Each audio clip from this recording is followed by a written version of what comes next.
Hello दोस्तों, welcome to ट्रांजेंट classes. तो friends, आशा राखું છું તમે બધા મજામાં છો, મસ્ત હશો। તો જેટલા પણ વિદ્યાર્થી મિત્રોએ જેટકો, પીજીવીસીએલ, એમજીવીસીએલ, યુજીવીસીએલ કે ડીજીવીસીએલની અંદર એપ્રેન્ટિસ કરેલું હોય, આઈટીઆઈ કર્યા પછી એપ્રેન્ટિસ કરેલું હોય ને એના પછી એ વિદ્યાર્થી મિત્ર આપણા ઇલેક્ટ્રિકલ આસિસ્ટન્ટ, બરાબર, જે વિદ્યુત સહાયક ઇલેક્ટ્રિકલ આસિસ્ટન્ટની જે તૈયારી કરતા હોય એમના માટે આ વિડીયો છે। મેન આ વિડીયોની અંદર આપણે ચર્ચા કરવાની છે કે ભાઈ કઈ રીતના હવે જે નવી પરીક્ષા પદ્ધતિ છે કે જે 100 માર્કની પરીક્ષા પદ્ધતિ છે, બરાબર, હવે તમારે ટોટલ તમે ગણતરી કરો તો કે તમારે 100 MCQ 100 ક્વેશ્ચન, બરાબર, એટલે કે 100 માર્કની પદ્ધતિ છે। 100 MCQ આવશે, 100 માર્કના, એટલે એક ક્વેશ્ચનનો 1 માર્ક, આવા 100 ક્વેશ્ચન આવશે, એક ક્વેશ્ચનનો 1 માર્ક છે, બરાબર। અને નો નેગેટિવ માર્કિંગ તમારાની અંદર હજી સારું કહેવાય કે નેગેટિવ માર્કિંગ નથી। આની પહેલાં 75 માર્કની પદ્ધતિ હતી, પણ હવે અત્યારે તમારી પાસે શું થઈ ગયું છે તો કે 100 માર્કની નવી એક્ઝામ પદ્ધતિ આવી છે। તો એના પ્રમાણે જે લાસ્ટ હમણાં પીજીવીસીએલનું 100 માર્કનું પેપર લીધેલું છે, તો એના એનાલિસિસ કર્યા પછી હું તમને કહું કે ભાઈ કઈ રીતના આપણે હવે આગળ તૈયારી કરવી જોઈએ, કે જેના પછી હવે કદાચ નેક્સ્ટ 6-8 મહિનાની અંદર જેટકોની એક્ઝામ આવી શકે છે, બરાબર। તો જેટકો છે, ત્યાર પછી બીજી જે કંઈ પણ તમે કોઈ પણ આમાંથી ભાઈ જેટકો, પીજી, યુજી, ડીજીની અંદર તમે એપ્રેન્ટિસ કરેલું હોય ને એના તમે ઇલેક્ટ્રિકલ આસિસ્ટન્ટની તૈયારી કરતા હોય, કેવી રીતના તૈયારી કરવી અને એમાં આરામથી આપણે વ્યવસ્થિત મહેનત કરીને લાગી શકીએ એના વિશે આપણે ચર્ચા કરતા જઈશું, બરાબર। હવે બેઝિક તમને આઈડિયા હશે કે તમે આઈટીઆઈ કરેલું છે, જે આઈટીઆઈમાં ભણ્યા છો ને એ જ બધું તમારે વાંચવાનું છે, બરાબર। ત્યાર પછી તમે એપ્રેન્ટિસે કમ્પ્લીટ કરી લીધું હશે। હવે એક એક સબ્જેક્ટ વિશે આપણે સમજતા જઈએ। સૌથી પહેલા નંબરનો સબ્જેક્ટ તમે જુઓ તો એ મેન આપણો પાયો છે, બરાબર, સૌથી વધારે માર્ક્સનો પૂછાતો હોય તો આ સબ્જેક્ટનું છે બેઝિક ઇલેક્ટ્રિકલ। સૌથી ઇઝી સબ્જેક્ટ કહી શકાય અને સૌથી વધારે વેટેજવાળો, કારણ કે આ બેઝિક ઇલેક્ટ્રિકલ જે છે એ સબ્જેક્ટ આપણો પાવરફુલ હશે તો સારામાં સારું આપણે બીજા સબ્જેક્ટની અંદર એ કવર કરી શકશું। હવે આની અંદર શું આવે, સૌથી પહેલાં તમે એટમ, અણુનું બંધારણ, ત્યાંથી શરૂઆત થાય। તમે પ્રોટોન, ન્યુટ્રોન, ઇલેક્ટ્રોન તમને આવડતું હશે, બરાબર, બુકની અંદર એ હશે, બરાબર। ત્યાર પછી current, voltage, power, energy, work power, energy, રેઝિસ્ટન્સને અસર કરતા પરિબળો, રેઝિસ્ટન્સ, સિરીઝ, પેરેલલમાં, અલગ અલગ સર્કિટ, સ્ટાર, ડેલ્ટા, આ બધું બેઝિક થયું। ત્યાર પછી તમે જુઓ તો કે ઓહમનો નિયમ, V = IR માંથી ઓહમનો નિયમ છે, જૂલનો નિયમ છે, બરાબર। ત્યાર પછી તમે જુઓ ફેરાડેનો નિયમ છે।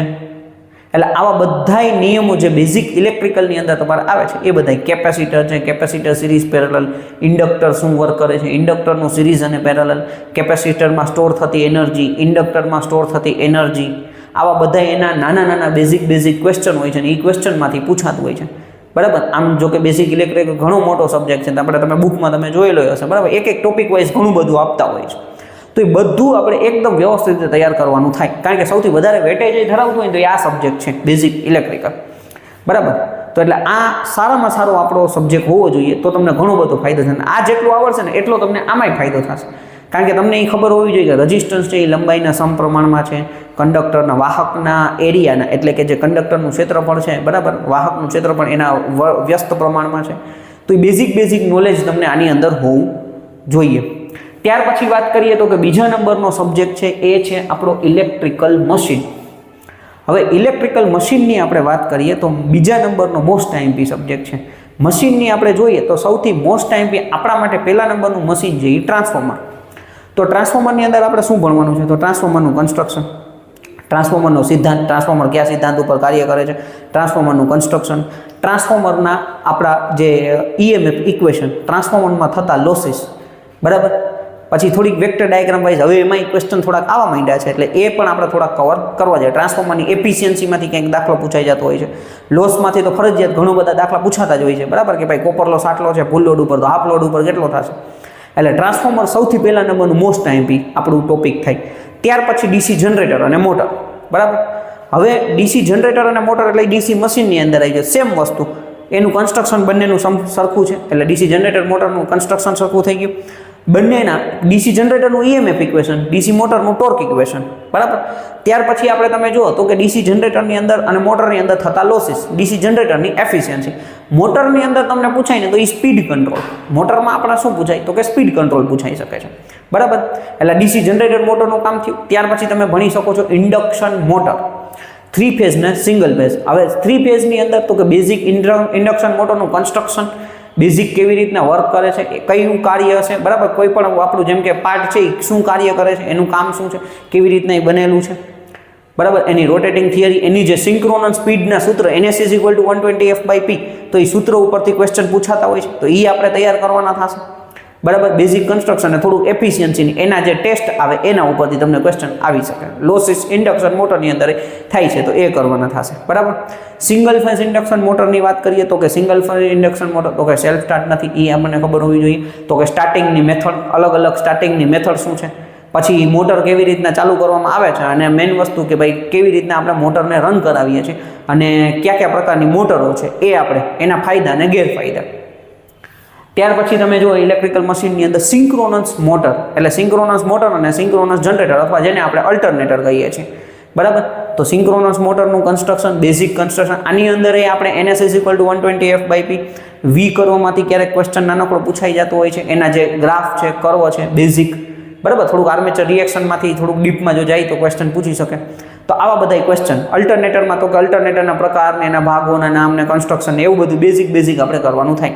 એટલે આખું ઇલેક્ટ્રિકલ મશીન અહીંયા લખ્યું છે, પણ એની અંદર પાછા 8 સબ્જેક્ટ આવે, 8 વિષયો, જેમ કે ભાઈ ટ્રાન્સફોર્મર, બરાબર, સિંગલ ફેઝ, 3 ફેઝ, ત્યાર પછી આપણું 3 ફેઝ અને single phase induction motor, DC generator, DC motor, alternator અને સિંક્રોનસ મોટર, બરાબર. એટલે આટલું તમારે મશીનની અંદર કરવાનું થાય. બીજા નંબરનો મોસ્ટ એમ્પી ટોપિક થયો. ત્યાર પછી પાવર સિસ્ટમ, એટલે નામ આપણે અહીંયા આપેલું છે પાવર સિસ્ટમ, બરાબર. તો પાવર સિસ્ટમની અંદર શું થશે તો કે જનરેશન, ટ્રાન્સમિશન, ડિસ્ટ્રીબ્યુશન અને પ્રોટેક્શન. સૌથી પહેલાં જનરેશન, તો કે ભાઈ thermal power station, nuclear power station, hydro power station, solar power station, wind power station.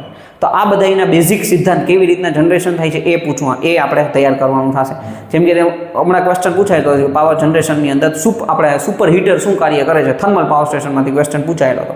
તો સુપર હીટર છે, ઇકોનોમાઇઝર છે, બરાબર, એર પ્રીહીટર છે, ઇલેક્ટ્રોસ્ટેટિક પ્રેસિપિટેટર છે, આ શું કામ કરે છે, તો એના બેઝિક એક લીટીના કામ આવે એ આપણને આવડતા હોવા જોઈએ. તો જનરેશનમાંથી આજે 3-4 પ્રકારના પાવર સ્ટેશન છે, પાવર સ્ટેશન વાંચવાના છે, એ તૈયાર કરવાના છે, એમાંથી MCQ આવતા હોય છે. ટ્રાન્સમિશન અને ડિસ્ટ્રીબ્યુશન, તો કે ટ્રાન્સમિશનની અંદર જુઓ તો પહેલાં આપણે મિકેનિકલ ડિઝાઇનની વાત કરીએ તો ટ્રાન્સમિશનની અંદર શું થશે તો કે ભાઈ મેઇન વસ્તુ તો કે આપણા ઇન્સ્યુલેટરના પ્રકાર, ક્યુ ઇન્સ્યુલેટર ક્યાં વાપરવામાં આવશે, પોલ એટલે થાંભલા, જે પોલના પ્રકાર, બરાબર, અને કંડક્ટરના પ્રકાર. આ મિકેનિકલ ડિઝાઇનની અંદર આવે. થોડુંક સ્ટ્રિંગ એફિશિયન્સીમાંથી ઇક્વેશન પૂછાય, સેગમાંથી તમને ક્યારેક એમાંથી સેગના અસર કરતા પરિબળોમાંથી MCQ પૂછાતા હોય છે, બરાબર. પછી ઇલેક્ટ્રિકલ ડિઝાઇનમાં જોઈએ તો રેઝિસ્ટન્સ, ઇન્ડક્ટર, કેપેસિટર, તો બેઝિક એમાંથી વસ્તુ આવે. ઓકે ફ્રેન્ડ્સ, તો આગળ મિકેનિકલ ડિઝાઇન જોઈ, ત્યાર પછી અલગ પ્રકારના જે લોસીસ છે, બરાબર, સ્કિન ઇફેક્ટ છે, પ્રોક્સિમિટી ઇફેક્ટ છે, પછી આપણે કોરોના લોસ છે, ફરન્ટી ઇફેક્ટ છે. તો આ જે લોસીસ છે કઈ રીતના લોસ થાય છે અને એને કેવી રીતના ઓછા કરી શકાય, તો એ આપણને ટ્રાન્સમિશનમાંથી પૂછવામાં આવતા હોય છે, બરાબર. એટલે બેઝિક ટ્રાન્સમિશન થઈ ગયું, હાઈ વોલ્ટેજ HVDC ટ્રાન્સમિશનમાંથી બેઝિક ક્વેશ્ચન પૂછાતા હોય છે. ત્યાર પછી તમે જુઓ તો ડિસ્ટ્રીબ્યુશન. હવે ડિસ્ટ્રીબ્યુશનની અંદર તમે જોઈએ તો કે ફીડર, ડિસ્ટ્રીબ્યુટર, સર્વિસમેન, બરાબર. જે સિંગલ લાઈન ડાયાગ્રામ આખો હોય છે, ફીડર, ડિસ્ટ્રીબ્યુટર, સર્વિસમેન શું કામ કરે છે, એની ડિઝાઇન કેવી રીતના બનાવવામાં આવે છે, બરાબર. ડિસ્ટ્રીબ્યુશનના પ્રકાર, અલગ ડિસ્ટ્રીબ્યુશન સિસ્ટમના પ્રકાર, એમાંથી ક્વેશ્ચન આવતા હોય છે. તો એ બધા આપણે તૈયાર કરવાના થાય. આ એક સારો સબ્જેક્ટ છે, ટ્રાન્સમિશન, ડિસ્ટ્રીબ્યુશન, બરાબર. ત્યાર પછી પ્રોટેક્શનની વાત કરીએ તો ટ્રાન્સમિશન, ડિસ્ટ્રીબ્યુશનનું થોડું બેઝિક પ્રોટેક્શન, ફ્યુઝ છે, બરાબર, MCB છે, બરાબર. ત્યાર પછી આપણે અલગ પ્રકારના તમે જુઓ તો કે આઇસોલેટર શું કામ કરે છે, સર્કિટ બ્રેકર શું કામ કરે છે, અર્થ સ્વિચ શું કાર્ય કરે છે, એ બધું બેઝિક આપણે અહીંથી તૈયાર કરવાનું થાય. એટલે જનરેશન, ટ્રાન્સમિશન, ડિસ્ટ્રીબ્યુશન અને પ્રોટેક્શન આપણું કામ અહીં છે. તમે જે ફોર્મમાં જોબ કરો એ ટ્રાન્સમિશન કામ કરે છે, આ બધું ડિસ્ટ્રીબ્યુશન કંપની છે, બરાબર. તો એના માટે આ સબ્જેક્ટ એક સારો એવો તૈયાર કરવો હોય તો તમને વાંધો ના આવે. કામ તમારે પ્રેક્ટિકલી બધું આમાં જ કરવાનું છે, બરાબર. ભલે વેટેજ આને થોડું વધારે પણ આમાંથી એ સારો એવો ક્વેશ્ચન પૂછાતા હોય છે. ત્યાર પછી વાત કરીએ તો કે મેઝરમેન્ટ, બરાબર. હવે મેઝરમેન્ટની અંદર વાત કરીએ તો કે ભાઈ આપણે જે મેઝરમેન્ટ શબ્દ છે એ સારો એવો છે. આમાંથી અમુક સમય ક્વેશ્ચન પૂછાતા હોય, અમુક સમય ક્વેશ્ચન નથી પૂછાતા હોતા. તો હવે આની અંદર તમે જુઓ તો મેઇન વસ્તુ શું થાય છે મેઝરમેન્ટની અંદર, તો કયા પ્રકારના ઇન્સ્ટ્રુમેન્ટ છે, અલગ પ્રકારના ઇન્સ્ટ્રુમેન્ટ, જેમ કે ઇન્ટિગ્રેટિંગ ઇન્સ્ટ્રુમેન્ટ, બરાબર. ત્યાર પછી ઇન્ડિકેટિંગ ઇન્સ્ટ્રુમેન્ટ. તો આવા ઇન્સ્ટ્રુમેન્ટના પ્રકાર, permanent magnet, moving coil, moving iron પ્રકારના ઇન્સ્ટ્રુમેન્ટ, બરાબર. AC માં કેવું વપરાશે, DC માં કેવું વપરાશે, ઓકે. પછી બેઝિક ક્યારે ક્વેશ્ચન એ પૂછે, કરંટ માપવા માટે કયું મીટર વપરાય છે, ammeter, voltmeter, frequency meter, multimeter, એવા ઘણા બધા આમાંથી મેઝરમેન્ટમાંથી સારા એવા પાવર ફેક્ટરના જે પાવર ફેક્ટર મેઝરમેન્ટ છે 2 વોટમીટરની મેથડ, તો એમાંથી સારા એવા ક્વેશ્ચન હર વખતે હોય જ, 3 કે 4 MCQ બને છે કે 3-4 MCQ પાકા કરી લો એટલે તમને આમાં મેજરમેન્ટનું કામ થઈ જાય. એટલે આ એક આખો ટોપિક છે, મતલબ કે મેઈન વસ્તુ આ 4 સબ્જેક્ટ તમારા છે. એના પછી તમે અહીંયા આવી જઈએ તો કે ઇલેક્ટ્રિકલ વાયરિંગ 5મા નંબર. તો કે કયા પ્રકારના વાયરિંગ છે, વાયરિંગની અંદર વપરાતી એસેસરીઝ, એના તમને સિમ્બોલ પૂછાઈ જતા હોય છે. વાયરિંગના પ્રકાર, એની અંદર કયા પ્રકારના, પછી આપણે જેમ કે જો આપણે જે કંડક્ટર યુઝ કરીએ છીએ એમાંથી કંઈક પૂછી લે ક્વેશ્ચન. ઓકે, પછી જો બેઝિક ઇલેક્ટ્રોનિક્સ, આ સારો સબ્જેક્ટ છે બરાબર. બેઝિક ઇલેક્ટ્રોનિક્સ ની અંદર જુઓ તો શરૂઆત તમારે બેઝિક સબ્જેક્ટ થી કરવો પડે બરાબર, કે ભાઈ ડાયોડ થી શરૂઆત કરવી પડે. ડાયોડ છે, પછી ટ્રાન્ઝિસ્ટર છે, એસસીઆર માંથી ક્વેશ્ચન પૂછાય, એના સિમ્બોલ પૂછાતા હોય છે. ઘણી વખત એવું પૂછે કે આ કઈ જગ્યાએ કામ લાગે છે બરાબર. પછી એનું બેઝિક સ્ટ્રક્ચર છે, ક્યારેક એની સર્કિટ ઉપરથી રેક્ટિફાયર પૂછાઈ જતું હોય છે, રેક્ટિફાયર અલગ અલગ વસ્તુ. તો બેઝિક ઇલેક્ટ્રોનિક્સ આપણે તૈયાર કરવાનો થાય. એના પછી તમે જુઓ તો કે ડિજિટલ ઇલેક્ટ્રોનિક્સ. હવેની પરીક્ષામાં ગેટમાંથી પણ ક્વેશ્ચન પૂછવા માંડ્યા છે, and gate, or gate, nor gate, આવું તમે ભણેલા છો. તો એમાંથી પણ ક્વેશ્ચન પૂછાતા હોય તો એ તમારે ડિજિટલ ઇલેક્ટ્રોનિક્સ પણ તૈયાર કરવાનો થાય. ત્યાર પછી ફૂલ ફોર્મ, તો કે ભાઈ બધા જ આપણા જેટલા ઇલેક્ટ્રિકલ એન્જિનિયરિંગમાં જે કોડ આવતા બરાબર, તો એના ફૂલ ફોર્મ તમારે આવડતા હોવા જોઈએ. જેમ કે એસીએસઆર કંડક્ટરનો full form aluminium steel reinforce બરાબર, એલ્યુમિનિયમ કંડક્ટર સ્ટીલ રેઇનફોર્સ, તો એસીએસઆર ડબલ ટ્રિપલ એસી બરાબર. તો આના ફૂલ ફોર્મ, તો આવી રીતના ફૂલ ફોર્મ પરીક્ષાની અંદર પૂછાતા હોય છે. જેટલા આપણે ઓલમોસ્ટ એમ ગણતરી કરીએ 75-100 જેવા ફૂલ ફોર્મ બનતા હોય બધાય આપણને આવડતા હોવા જોઈએ. ફૂલ ફોર્મમાંથી ક્વેશ્ચન પૂછાય છે. ત્યાર પછી તમે જો યુનિટ, એકમ, જેમ કે ભાઈ કરંટનો એકમ એમ્પિયર છે, પાવરનો એકમ વોટ છે, પાવરનો SI એકમ વોટ છે બરાબર, એનર્જીનો એકમ તો કે જૂલ છે, તો ફ્લક્સનો એકમ વેબર છે. તો આવા બધા એકમો આપણને આવડતા હોવા જોઈએ. એકમોમાંથી તમને ક્વેશ્ચન પૂછાતો હોય છે. અને સિમ્બોલ સૌથી વધારે મોસ્ટ ટાઈમની વસ્તુ રહીને એ સિમ્બોલ સૌથી વધારે પૂછાતા હોય. બેઝિક ઇલેક્ટ્રિકલ પછી એ જો વધારે વેટેજ હોય તો એ સિમ્બોલ છે. કારણ કે ઘણી વખત છે ને સબ્જેક્ટના નોલેજ છે ને સિમ્બોલના ફોર્મમાં તમને પૂછે છે. ટ્રાન્સફોર્મરની અંદર એક ડાયાગ્રામ ડ્રો કરેલો, આ વસ્તુ શું છે, સિલિકા જેલની ઓલો બ્રીધર છે, કન્ઝર્વેટર ટેકમાંથી આમ આ એરો કંઈ પૂછી લે કે આ વસ્તુ શું છે, તો એ બેઝિક વસ્તુ છે. ડાયોડનો સિમ્બોલ આપ્યો હોય ને તમને પૂછી લે કે આ શું છે બરાબર, તો ડાયોડ છે. પછી ઓલો આપણે ટ્રાન્ઝિસ્ટર છે, અલગ અલગ એનપીએન પ્રકારનું ટ્રાન્ઝિસ્ટર છે કે પીએનપી પ્રકારનું ટ્રાન્ઝિસ્ટર છે, એવા ક્વેશ્ચન પૂછે. એટલે બધું સિમ્બોલ છે. ઇલેક્ટ્રિકલ સિમ્બોલ ઉપરાંત સબ્જેક્ટને રિલેટેડ ક્વેશ્ચન છે ને એ સિમ્બોલની અંદર પૂછી લેતા હોય છે. તો આ આપણે તૈયાર કરવાનું થાય. હવે આ જે 10 ટોપિક મેં લખેલા છે બરાબર, તો આ 10 ટોપિક તમારે તૈયાર કરો એટલે હવેની જે 100 માર્કની એક્ઝામ છે એમાં તમે આરામથી કવર કરી શકો. હવે વાંચો તો વાંચવાનું ક્યાંથી, તો તમે જે તમારી પાસે આઈટીઆઈની બુક હોય એમાંથી વાંચી શકો છો બરાબર. તમે તમારી જે નોટ્સ બનાવી શકો છો. ત્યાર પછી આકાશ પબ્લિકેશનની MCQ ની બુક આવે છે બરાબર. MCQ ની બુકની વાત કરીએ તો આકાશ પબ્લિકેશન,